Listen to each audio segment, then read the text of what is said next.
ഒരു കാലത്ത് ക്യാമ്പസുകളിൽ ഒട്ടേറെ വിപ്ലവങ്ങൾ സൃഷ്ടിച്ചിട്ടുള്ള SFIയുടെ വെള്ള പതാകയിൽ സ്വാതന്ത്ര്യം, ജനാധിപത്യം, സോഷ്യലിസം എന്ന് എഴുതി വെച്ചിട്ടുണ്ട്. ഇന്ന് അതിന് പകരം ഗുണ്ടായിസം, ക്രിമിനലിസം, ഫാസിസം എന്ന് മാറ്റി എഴുതേണ്ടിയിരിക്കുന്നു. മുൻപ് ആ പ്രസ്ഥാനത്തിൽ സുരക്ഷിതത്വം കണ്ടെത്തിയവർക്ക് ഇപ്പോൾ SFI എന്ന് കേൾക്കുമ്പോൾ തന്നെ ഭയമാണ്. വയനാട് വെറ്ററിനറി കോളേജിലെ വിദ്യാർത്ഥി സിദ്ധാർത്ഥ് നേരിട്ട ക്രൂരതകൾ സമാനതകളില്ലാത്തതാണ്. ഭക്ഷണവും വെള്ളവും നൽകാതെ 3 ദിവസം നീണ്ട ക്രൂരമർദ്ദനം, നഗ്നനായി നിർത്തി ആൾക്കൂട്ട വിചാരണ, മലിനജലം കുടിപ്പിക്കൽ, ഇതൊക്കെ കേട്ട് തലമരവിച്ച് നിൽക്കുമ്പോഴാണ് കോഴിക്കോട് കൊയിലാണ്ടിയിൽ നിന്ന് SFIയുടെ മറ്റൊരു കാടത്തത്തിൻ്റെ കഥകൾ. വയനാട്ടിലും കൊയിലാണ്ടിലും നടന്ന ക്യാമ്പസ് ഭീകരതയെക്കുറിച്ച് വിശദമായി പരിശോധിക്കുകയാണ് പോലീസ് പട്രോൾ. സ്വാഗതം.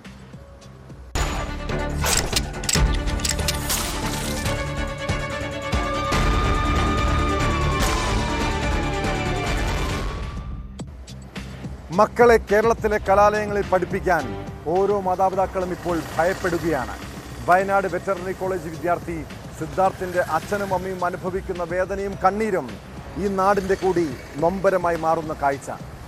മരണത്തിന് മുൻപ് അവൻ നേരിട്ട ക്രൂരതകളെക്കാൾ അതിരു കടന്നതാണ് മരണശേഷം പ്രതികൾ സൃഷ്ടിച്ച തിരക്കഥയും ഗൂഢാലോചനയും. സഹപാഠിയെ കൊലക്കളത്തിലേക്ക് തള്ളിയിട്ടവർക്ക് ഇപ്പോഴും ഒരു കുറ്റബോധമില്ല.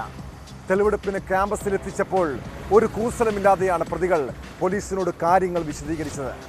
അതിനിടെ പ്രതികൾക്കെതിരെ ക്രിമിനൽ ഗൂഢാലോചന കുറ്റം കൂടി ചുമത്തിയിട്ടുണ്ട്.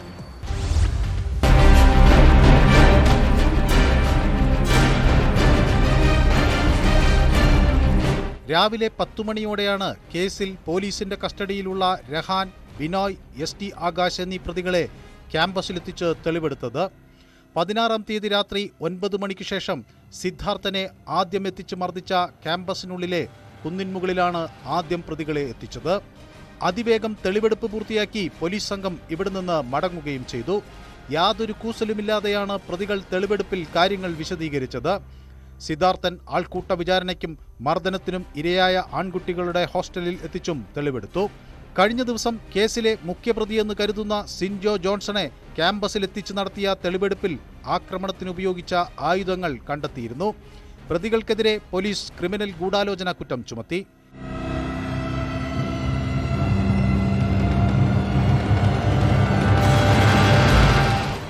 വീട്ടിലേക്ക് പോയ സിദ്ധാർത്ഥനെ തിരിച്ചു വിളിച്ചതും മർദ്ദിച്ചതും വ്യക്തമായ ഗൂഢാലോചന നടത്തിയാണെന്നാണ് പോലീസിന്റെ കണ്ടെത്തൽ.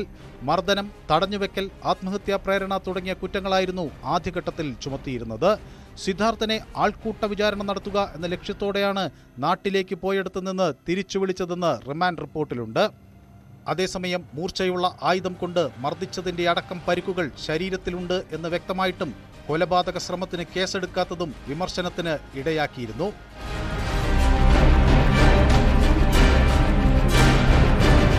ന്യൂസ് 18 വയനാട്. SFIയുടെ ആൾക്കൂട്ട വിചാരണയുടെ മറ്റൊരിരയാണ് കോഴിക്കോട് കൊയിലാണ്ടി SNDP കോളേജിലെ ബിരുദ വിദ്യാർത്ഥി അമൽ. SFI യൂണിറ്റ് സെക്രട്ടറിയെ മർദ്ദിച്ചെന്നാരോപിച്ച് കോളേജ് യൂണിയൻ ചെയർമാന്റെ നേതൃത്വത്തിലുള്ള ഒരു കൂട്ടം കുട്ടി സഖാക്കളാണ് അമലിനെ തല്ലിച്ചതച്ചത്. കോളേജിന് സമീപത്തുള്ള ഇടിമുറിയിലിട്ടായിരുന്നു ക്രൂരമർദ്ദനം. സംഭവത്തിൽ 20-ലധികം പേർക്കെതിരെ പോലീസ് കേസെടുത്തു. പിന്നാലെ 5 വിദ്യാർത്ഥികളെ കോളേജിൽ നിന്ന് സസ്പെൻഡും ചെയ്തു. അമലിൻ്റെയും SFIയുടെയും പരാതിയടക്കം പരിശോധിക്കാൻ കമ്മീഷനെയും കോളേജ് നിയോഗിച്ചിട്ടുണ്ട്.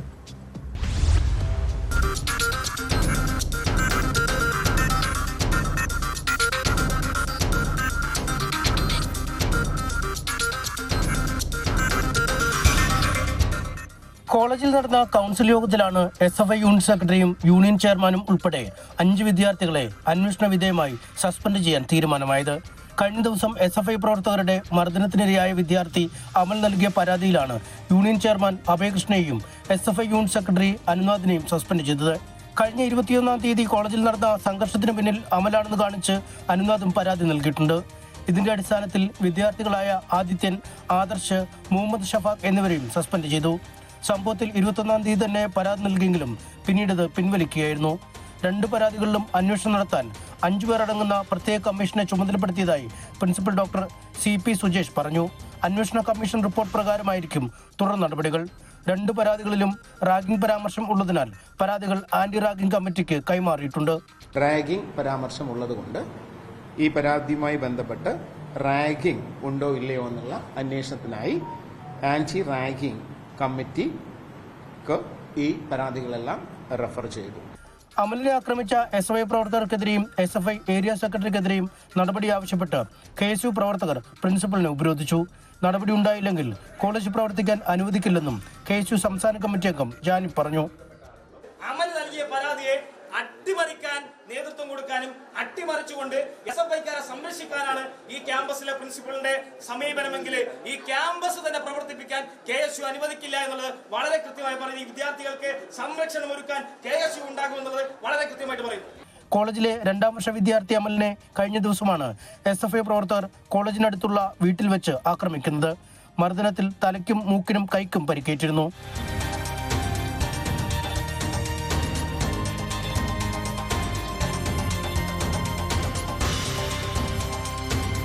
ന്യൂസ് 18 കോഴിക്കോട്. നമ്മുടെയൊക്കെ ചില വീടുകളിൽ ഞായറാഴ്ച ദിവസം സഹോദരങ്ങളും സുഹൃത്തുക്കളുമൊക്കെ ഒന്നിച്ചിരുന്ന് മദ്യപിക്കാറുണ്ട്. മദ്യപിച്ച് ലക്ക് കെട്ട് കഴിഞ്ഞാൽ പിന്നെ വലിയ ദുരന്തങ്ങൾ സംഭവിക്കുന്നതാണ് പതിവ്. ചെറിയ വാക്കുതർക്കം പോലും കൊലപാതകത്തിന് വരെയും കലാശിക്കാം. കാസർഗോഡ് കുറ്റിക്കോലിൽ ജ്യേഷ്ഠൻ അനിയനെ വെടിവെച്ച് കൊന്നത് മദ്യപാനത്തിനുണ്ടായ തർക്കത്തിനൊടുവിലാണ്. കുറ്റിക്കോൽ വളവിൽ സ്വദേശി അശോകനാണ് വെടിയേറ്റ് മരിച്ചത്. സംഭവത്തിൽ ജ്യേഷ്ഠൻ ബാലകൃഷ്ണനെ ബേഡകം പോലീസ് അറസ്റ്റ് ചെയ്തു.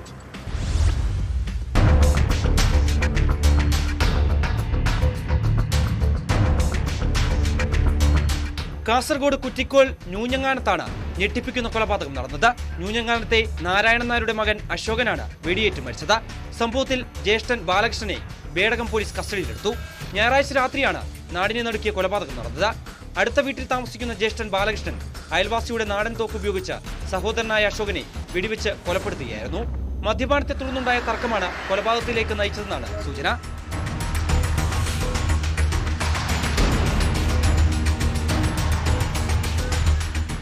വിവരമറിഞ്ഞെത്തിയ ബേഡകം പോലീസ് ബാലകൃഷ്ണനെ കസ്റ്റഡിയിലെടുത്തു. സംഭവത്തിൽ പോലീസ് കൂടുതൽ അന്വേഷണം നടത്തി വരികയാണ്.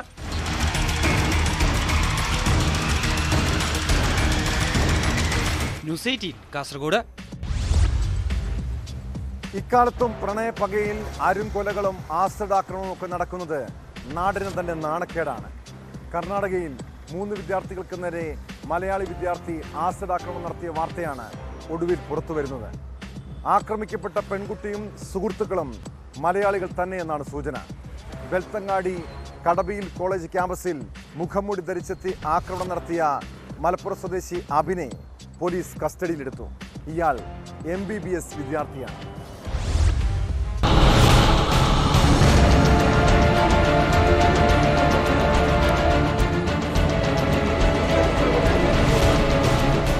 ബെൽത്തങ്ങാടി കടബയിലെ ഗവൺമെന്റ് കോളേജിൽ തിങ്കളാഴ്ചയാണ് ഞെട്ടിക്കുന്ന സംഭവം അരങ്ങേറിയത്. മലപ്പുറം നിലമ്പൂർ സ്വദേശിയും MBBS വിദ്യാർത്ഥിയുമായ അബിനാണ് മുഖംമൂടി ധരിച്ചെത്തി ആക്രമണം നടത്തിയത്. അലീന, സിബി, അർച്ചന, അമൃത എന്നീ കുട്ടികൾക്ക് നേരെയായിരുന്നു ആക്രമണം. ഇവരെ ഉടൻ തന്നെ ആശുപത്രിയിൽ പ്രവേശിപ്പിച്ചു. ഒരു പെൺകുട്ടിക്ക് ഗുരുതരമായി പൊള്ളലേറ്റതായാണ് വിവരം. മറ്റു 2 പേർക്ക് നിസ്സാര പരിക്കുകളാണ് ഉള്ളത്. ഇവരും മലയാളികളാണെന്നാണ് സൂചന.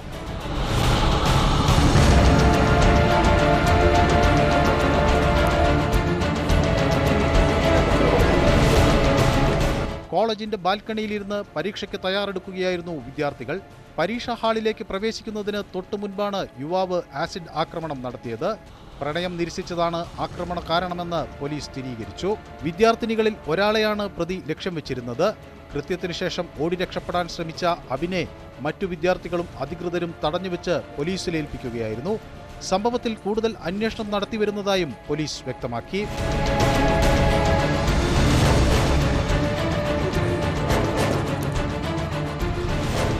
ന്യൂസ് 18 ബെൽത്തങ്ങാടി. തിരുവനന്തപുരത്ത് കുട്ടിയെ തട്ടിക്കൊണ്ടുപോയ കേസിൽ പ്രതി പിടിയിലായെങ്കിലും ഉത്തരം കിട്ടാത്ത നിരവധി ചോദ്യങ്ങൾ ബാക്കിയാണ്. പ്രതി ഹസൻകുട്ടി എന്ന കബീറിന് കുഞ്ഞിനെ ഉപദ്രവിക്കുന്നതിനപ്പുറം കൊലപ്പെടുത്തുക എന്ന ലക്ഷ്യവുമുണ്ടായിരുന്നു.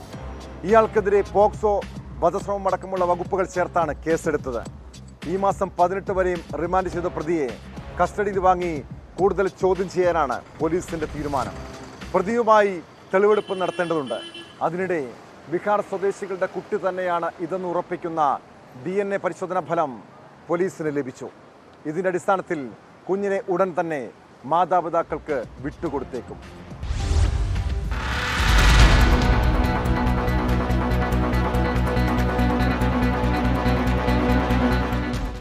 നാടോടി ബാലികയെ ലൈംഗികമായി ഉപദ്രവിക്കുകയായിരുന്നു ലക്ഷ്യമെന്നാണ് പ്രതി ഹസൻകുട്ടിയുടെ മൊഴി. കുട്ടി കരഞ്ഞപ്പോൾ വായ പൊത്തിപ്പിടിച്ചെന്നും ബോധം പോയപ്പോൾ മരിച്ചെന്ന് കരുതി ഉപേക്ഷിച്ചെന്നും പ്രതി മൊഴി നൽകി. രാത്രി തന്നെ 2 വയസ്സുകാരി ഉപേക്ഷിച്ചിരുന്നു എന്ന മൊഴിയിൽ പോലീസിന് അവ്യക്തതയുണ്ട്. വർക്കല ഐരൂർ സ്വദേശിയായ ഹസൻകുട്ടിക്കെതിരെ പോക്സോ, വധശ്രമം തുടങ്ങിയ വകുപ്പുകൾ ചുമത്തിയാണ് പോലീസ് കേസെടുത്തത്. ഹസൻകുട്ടി കുറ്റം സമ്മതിച്ചെങ്കിലും കൂടുതൽ തെളിവുകൾ ശേഖരിക്കാനാണ് പോലീസിന്റെ നീക്കം. പ്രതിയുടെ മൊബൈൽ ഫോൺ പരിശോധനയ്ക്ക് അയക്കും. Thiruvananthapuram additional chief judicial magistrate കോടതിയിൽ ഹാജരാക്കിയ പ്രതിയെ ഈ മാസം 18 വരെ റിമാൻഡ് ചെയ്തു. ഇയാളെ കസ്റ്റഡിയിൽ വാങ്ങി തെളിവെടുപ്പ് നടത്താനാണ് പോലീസിന്റെ തീരുമാനം. പോക്സോ ഉൾപ്പെടെ നിരവധി കേസുകളിൽ പ്രതിയാണ് ഹസൻകുട്ടി.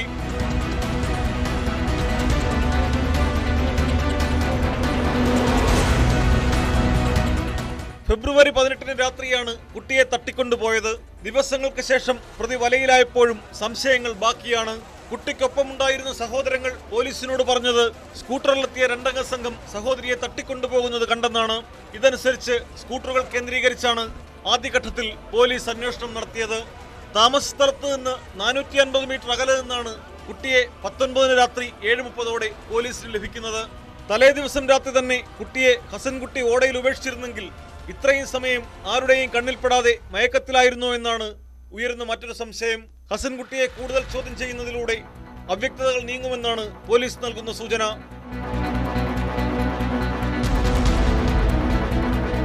ന്യൂസ് 18 തിരുവനന്തപുരം. കുട്ടികളെ പീഡിപ്പിക്കുന്നവർ പുറത്തിറങ്ങുന്നത് നാടിന് തന്നെ ആപത്താണ്. അതിനാൽ അവരെ ജീവിതകാലം മുഴുവൻ തടവറയിൽ തന്നെ ഇടണം. കോഴിക്കോട് നാദാപുരത്ത് നിന്ന് ഒരു പോക്സോ കേസിൽ മാതൃകാപരമായ ശിക്ഷാവിധിയുണ്ടായി. 4ാം ക്ലാസ്സുകാരിയെ പീഡിപ്പിച്ച കേസിൽ 54-കാരന് 62 വർഷം കഠിന തടവ് ശിക്ഷയാണ് കോടതി വിധിച്ചത്. നന്മണ്ട സ്വദേശി ശിവദാസൻ 85,000 രൂപ പിഴയും അടയ്ക്കണമെന്ന് Nadapuram fast track special POCSO കോടതി വിധിച്ചു.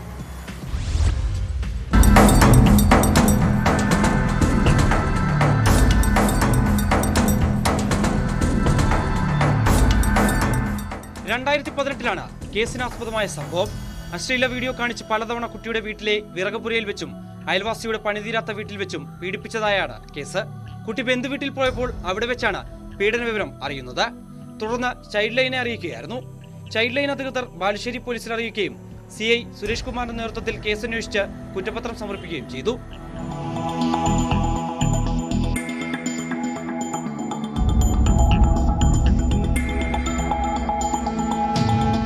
പ്രതി നന്മണ്ട സ്വദേശി കിണറ്റുമ്പത്ത് ശിവദാസനെ 62 വർഷം കഠിന തടവിനും 85,000 രൂപ പിഴയടയ്ക്കാനുമാണ് ശിക്ഷിച്ചത്. Nadapuram fast track special POCSO കോടതി ജഡ്ജി M. സുഹൈബാണ് ശിക്ഷ വിധിച്ചത്. കേസിൽ 17 സാക്ഷികളെ വിസ്തരിക്കുകയും 17 രേഖകൾ ഹാജരാക്കുകയും ചെയ്തു. പ്രോസിക്യൂഷന് വേണ്ടി സ്പെഷ്യൽ പ്രോസിക്യൂട്ടർ മനോജ് അരൂർ ഹാജരായി. കേസിലെ പ്രതിയെ 62 വർഷം കഠിന തടവിനും 85,000 രൂപ പിഴയടക്കാനും നാദാപുരം ഫാസ്റ്റ് ട്രാക്ക് സ്പെഷ്യൽ കോടതി ജഡ്ജി M. സുഹൈബ് വിധിച്ചു. കേസിൽ 17 സാക്ഷികളെ വിസ്തരിക്കുകയും 17 രേഖകൾ ഹാജരാക്കുകയും ചെയ്തു. ബാലുശ്ശേരി പോലീസാണ് കേസ് രജിസ്റ്റർ ചെയ്തിട്ടുള്ളത്. ഇത്തരം വിധികൾ ഇത്തരം കുറ്റകൃത്യങ്ങളിൽ ഏർപ്പെടുന്നവർക്കുള്ള കനത്ത താക്കീതായി മാറും.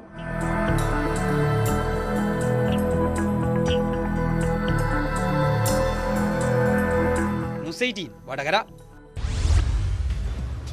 വീട്ടിലിരുന്ന് ലക്ഷങ്ങൾ സമ്പാദിക്കാം. അതിനായി ഓൺലൈൻ ട്രേഡിംഗിൽ പണം നിക്ഷേപിച്ചാൽ മതി. ഇതോടൊപ്പം സമൂഹ മാധ്യമങ്ങളിലെ റീൽസിലും ചിത്രങ്ങളിലും ലൈക്കും ഷെയറും ചെയ്താൽ വേറെയും വരുമാനം. ഇങ്ങനെ നമ്മുടെയൊക്കെ ഫോണുകളിൽ പരസ്യങ്ങൾ വരാറുണ്ട്.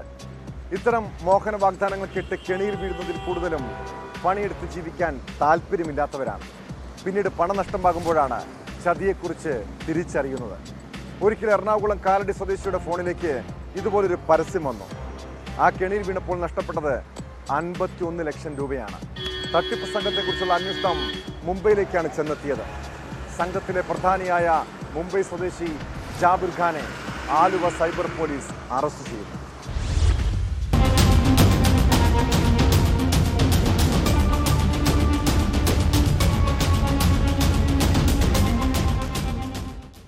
ഓൺലൈൻ ട്രേഡിങ്ങിലൂടെയും ടാസ്കിലൂടെയും വൻതുക ലാഭം നൽകുമെന്ന് പറഞ്ഞ് വിശ്വസിപ്പിച്ച് കാലടി മാണിക്യമംഗലം സ്വദേശിയിൽ നിന്ന് 51 ലക്ഷം രൂപയാണ് തട്ടിയെടുത്തത്.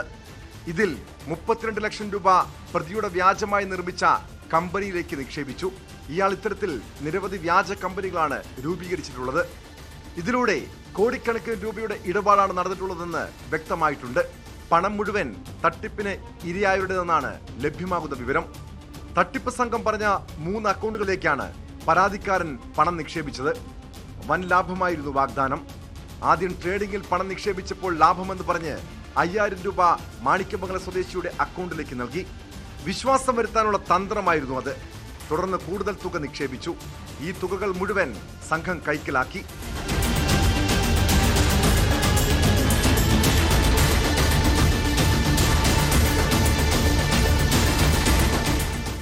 ഓൺലൈൻ ട്രേഡിംഗിൽ ചേർക്കുന്നയാൾക്ക് കമ്മീഷൻ നൽകിയാണ് ആളുകളെ വലയിൽ വീഴ്ത്തുന്നത്. ഓൺലൈൻ ടാസ്കിലൂടെയും ഇവർ നിരവധി പേരെ കബളിപ്പിച്ചിട്ടുണ്ട്. ടാസ്കിലൂടെ വൻ ലാഭമാണ് വാഗ്ദാനം ചെയ്തിരുന്നത്. അതിന്റെ ഭാഗമായി ഇൻസ്റ്റഗ്രാമിൽ കൊടുത്തിട്ടുള്ള ചിത്രങ്ങളും റീൽസുകളും ലൈക്കും ഷെയറും ചെയ്ത് അതിന്റെ സ്ക്രീൻഷോട്ട് എടുത്ത് അയച്ചു കൊടുത്താൽ ഒരു നിശ്ചിത തുക പ്രതിഫലമായി അയച്ചു കൊടുക്കും. ഭൂരിഭാഗം പേരും അതിൽ വീഴും. ടാസ്ക് വഴി കൂടുതൽ ലാഭമുണ്ടാക്കാൻ വലിയ തുകകൾ നിക്ഷേപിക്കും. ഒടുവിൽ മുതലും ലാഭവും കൂടി വൻ സംഖ്യയായി കഴിയുമ്പോൾ തുക തിരിച്ചെടുക്കാൻ ശ്രമിക്കും. അതിന് കഴിയാതെ വരുമ്പോഴാണ് തട്ടിപ്പായിരുന്നുവെന്നും പണം നഷ്ടമായെന്നും മനസ്സിലാകുന്നത്. പിന്നീട് ഈ സംഘത്തെക്കുറിച്ച് ഒരു വിവരവും ഉണ്ടാകില്ല. തുടർന്ന് പുതിയ പേരിൽ പുതിയ തട്ടിപ്പുമായി വീണ്ടും പ്രത്യക്ഷപ്പെടുന്നതാണ് ഇവരുടെ രീതി. മലയാളികളടക്കം 1000-ലേറെ പേർ ഇവരുടെ കെണിയിൽപ്പെട്ട് പണം നഷ്ടപ്പെടുത്തിയിട്ടുണ്ടെന്നാണ് സൂചന. സംഘത്തിന്റെ തട്ടിപ്പിനെ കുറിച്ച് പോലീസ് അന്വേഷണം വ്യാപിപ്പിച്ചിട്ടുണ്ട്.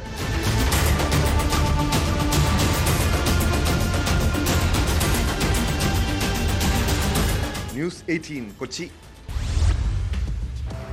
ക്ഷേത്രോത്സവങ്ങൾക്കിടെയുള്ള സ്റ്റേജ് ഷോകളും കലാപരിപാടികളും കൂട്ടത്തല്ലിൽ കലാശിക്കുന്നത് പതിവ് കാഴ്ചയാണ്. ആലപ്പുഴ കായംകുളത്ത് ക്ഷേത്രോത്സവത്തോടനുബന്ധിച്ച് നടന്ന കലാപരിപാടിക്കിടെ പോലീസും നാട്ടുകാരും തമ്മിൽ കയ്യാങ്കളി ഉണ്ടായി. കായംകുളം ചിറക്കടവ് നടയിൽക്കാവ് ക്ഷേത്രത്തിലാണ് സംഭവം. അനുവദനീയമായ സമയം കഴിഞ്ഞും പരിപാടി തുടർന്നതോടെയാണ് പ്രശ്നങ്ങൾക്ക് തുടക്കമായത്. ഒടുവിൽ സംഘർഷം പോലീസിന്റെ ലാത്തി ചാർജിലാണ് കലാശിച്ചത്. പോലീസുകാരുൾപ്പെടെ 14 പേർക്ക് പരിക്കേറ്റിട്ടുണ്ട്.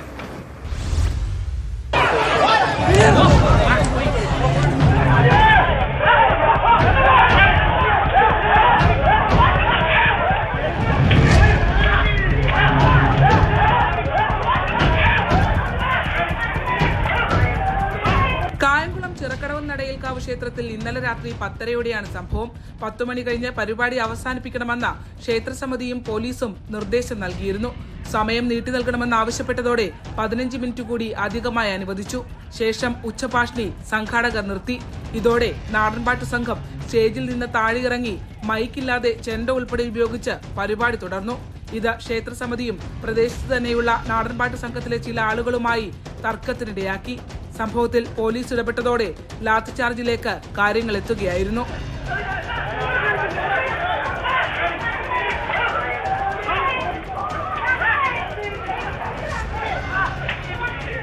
അകാരണമായാണ് പോലീസ് മർദ്ദിച്ചതെന്നും ക്ഷേത്രസമിതി സംരക്ഷിച്ചില്ലെന്നും നാടൻപാട്ട് സംഘം ആരോപിച്ചു. ലാത്തിചാർജിൽ 12 നാട്ടുകാർക്കും സംഘർഷത്തിനിടയിൽ 2 പോലീസുകാർക്കും പരിക്കേറ്റു. പരിപാടി നിർത്തണമെന്നാവശ്യപ്പെട്ട കായംകുളം CI ശ്രീകുമാറിന്റെ കോളറിന് കയറി പിടിച്ചതോടെ ലാത്തിചാർജ് ആരംഭിക്കുകയായിരുന്നുവെന്ന് പോലീസ് പറയുന്നു. ലാത്തി വീശിയില്ലായിരുന്നുവെങ്കിൽ പ്രദേശത്ത് സംഘർഷമുണ്ടാകുമായിരുന്നുവെന്നും പോലീസ് വ്യക്തമാക്കുന്നു. നാടൻപാട്ട് സംഘം പരിപാടി നിർത്തിയ ശേഷം വേദിയിൽ നിന്നും ഇറങ്ങി പാട്ട് തുടർന്നതാണ് സംഘർഷത്തിലേക്ക് നയിച്ചതെന്നാണ് പോലീസ് ഭാഷ്യം. സംഭവ സ്ഥലത്തെ ദൃശ്യങ്ങളിൽ നിരവധി നാട്ടുകാർക്ക് ലാത്തി കൊണ്ട് അടിയേൽക്കുന്നത് കാണാം. ക്ഷേത്ര സമീപത്തെ വീടുകളിലുള്ള ആളുകളോടും പോലീസ് പ്രകോപനപരമായാണ് ഇടപെടുന്നതെന്ന് CCTV ദൃശ്യങ്ങൾ വ്യക്തം. ഇത്രയധികം സംഭവങ്ങൾ ഉണ്ടായിട്ടും ക്ഷേത്രസമിതി പോലീസിനെതിരെ പരാതി നൽകിയിട്ടില്ല എന്നതും ശ്രദ്ധേയമാണ്.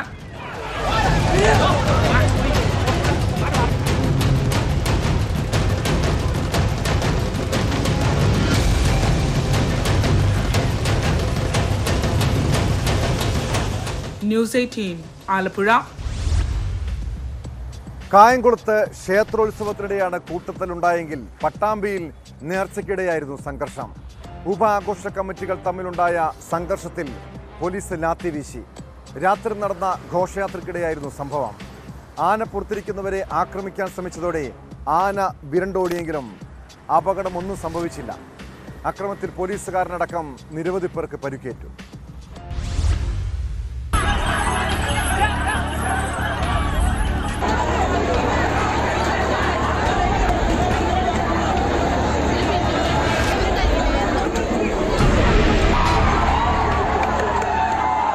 ഘോഷയാത്രയ്ക്കിടെ രാത്രി 9:30-നാണ് ഉപ ആഘോഷ കമ്മിറ്റികൾ തമ്മിൽ സംഘർഷമുണ്ടായത്. ആനപ്പുറത്തിരിക്കുന്നവരെ ആക്രമിക്കാൻ ശ്രമിച്ചതോടെ ആന വിരണ്ടോടി. ടീം കാസിനോയും ടീം കമാൻഡോസും തമ്മിലായിരുന്നു സംഘർഷം. കൂട്ടത്തല്ലിൽ നിരവധി പേർക്ക് പരിക്കേറ്റു. അക്രമം തടയാനെത്തിയ പോലീസുകാരനും പരിക്കുണ്ട്. കല്ലേക്കാട് AR ക്യാമ്പിലെ സിവിൽ പോലീസ് ഓഫീസർ അരുൺ പ്രസാദിനാണ് പരിക്കേറ്റത്. ഇയാൾ പട്ടാമ്പിയിലെ സ്വകാര്യ ആശുപത്രിയിൽ ചികിത്സയിലാണ്. പോലീസ് ലാത്തി വീശിയാണ് രംഗം ശാന്തമാക്കിയത്.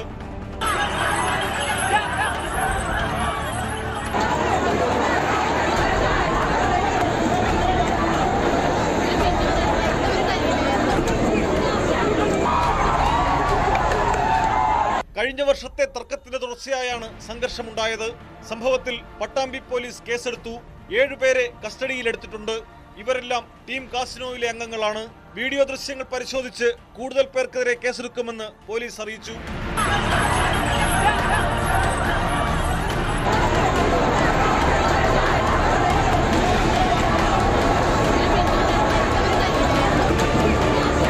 ന്യൂസ് 18 പട്ടാമ്പി.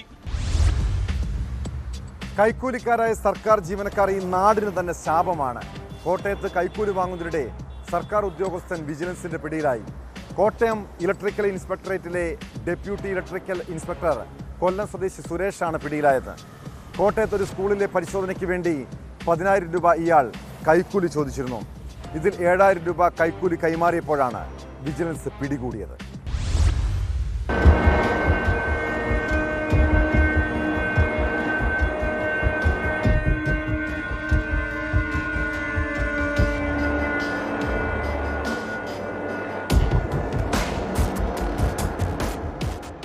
കോട്ടയം ഇലക്ട്രിക്കൽ ഇൻസ്പെക്ടറേറ്റിലെ ഉന്നത ഉദ്യോഗസ്ഥനാണ് പിടിയിലായത്. കൊല്ലം സ്വദേശി സുമേഷ് NL ആണ് പിടിയിലായിരിക്കുന്നത്.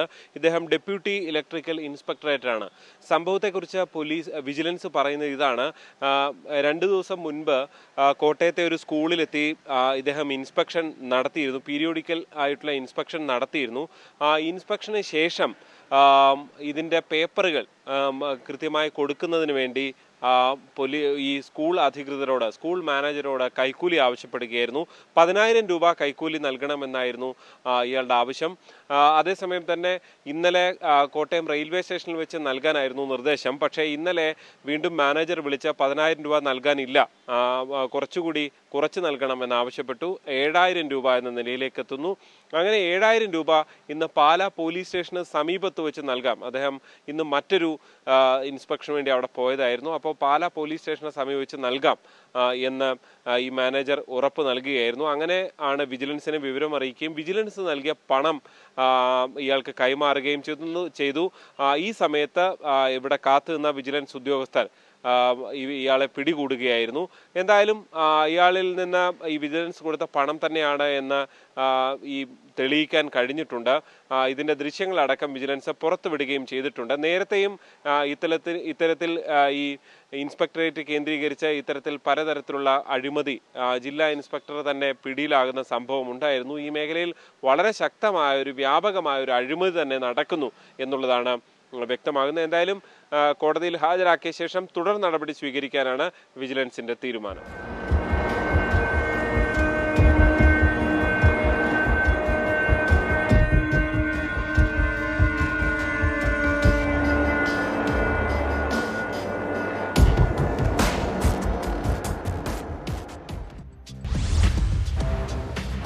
ജോലിയിലെ സമ്മർദ്ദവും തൊഴിലിടത്തെ അവഹേളനവുമൊക്കെ പലരെയും തളർത്താറുണ്ട്. ഒപ്പം നിൽക്കേണ്ടവർ അത് തിരിച്ചറിയാനോ ആശ്വാസം പകരാനോ ശ്രമിച്ചില്ലെങ്കിൽ ചിലർ 2 മുഴം കയറിൽ അഭയം തേടുകയാണ്. തിരുവനന്തപുരം ആറ്റിങ്ങൽ ബാറിലെ അഭിഭാഷകനായ അനിൽ VS ആത്മഹത്യ ചെയ്തത് ഒപ്പമുള്ള 2 ജൂനിയർ അഭിഭാഷകരുടെ അധിക്ഷേപത്തിൽ മനം നൊന്താണ്. കോഴിക്കോട് ബാലുശ്ശേരിയിൽ സിവിൽ പോലീസ് ഓഫീസർ ജിതേഷ് ജീവനൊടുക്കിയതിൻ്റെ കാരണങ്ങളും പോലീസ് അന്വേഷിച്ചു വരികയാണ്. സമീപകാലത്ത് പോലീസുകാർക്കിടയിലും ആത്മഹത്യ വലിയ തോതിൽ വർദ്ധിച്ചതായി കണക്കുകൾ വ്യക്തമാക്കുന്നുണ്ട്.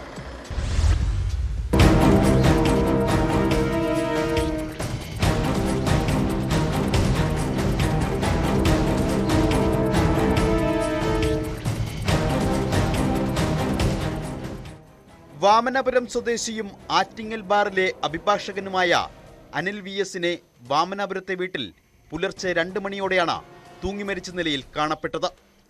ആത്മഹത്യാക്കുറിപ്പ് അഭിഭാഷകരുടെ വാട്സാപ്പ് ഗ്രൂപ്പിൽ പോസ്റ്റ് ചെയ്ത ശേഷമായിരുന്നു ആത്മഹത്യ. ഗ്രൂപ്പിൽ കുറിപ്പ് കണ്ട സഹപ്രവർത്തകർ ബന്ധുക്കളെ വിവരമറിയിച്ചതിനെ തുടർന്ന് നടത്തിയ പരിശോധനയിലാണ് മൃതദേഹം കണ്ടത്. ഒപ്പം പ്രവർത്തിക്കുന്ന 2 ജൂനിയർ അഭിഭാഷകരുടെ അധിക്ഷേപത്തിൽ മനംനൊന്താണ് ആത്മഹത്യയെന്ന് കുറിപ്പിൽ പറയുന്നു. ടൂറിസം വകുപ്പിൽ ഡെപ്യൂട്ടി ഡയറക്ടറായി വിരമിച്ച ശേഷം അഭിഭാഷകനായി പ്രാക്ടീസ് ചെയ്യുകയായിരുന്നു അനിൽ. വീട്ടിൽ ഒറ്റയ്ക്കായിരുന്നു താമസം. സംഭവത്തിൽ പോലീസ് അന്വേഷണം ആരംഭിച്ചു.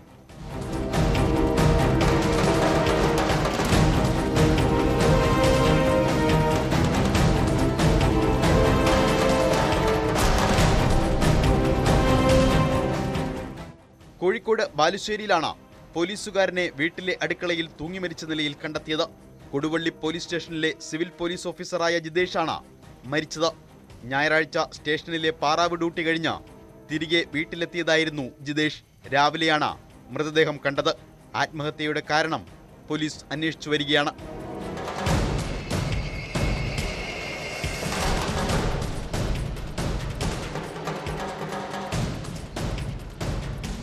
ന്യൂസ് 18 ആറ്റിങ്ങൽ താമരശ്ശേരി. കുറ്റകൃത്യങ്ങളുടെ മറ്റു ചില വാർത്തകൾ ചുരുക്കത്തിൽ.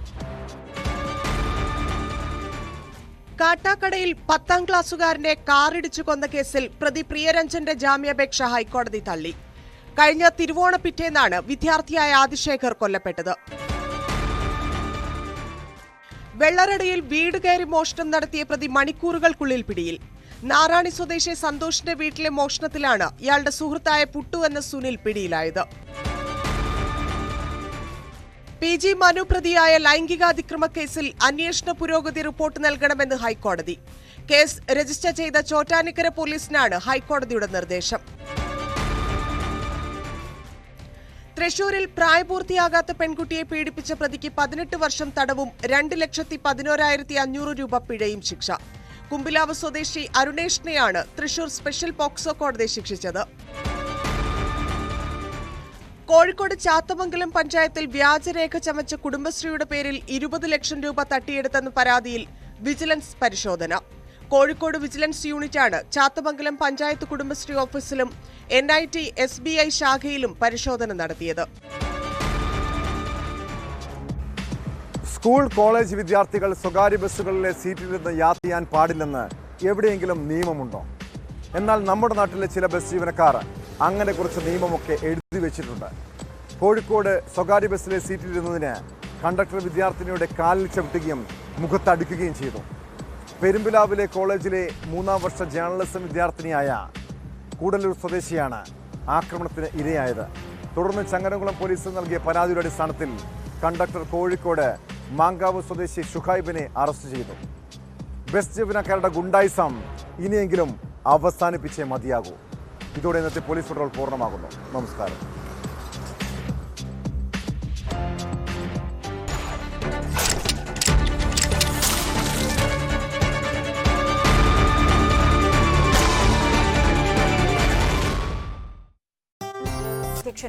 പ്രതിപക്ഷ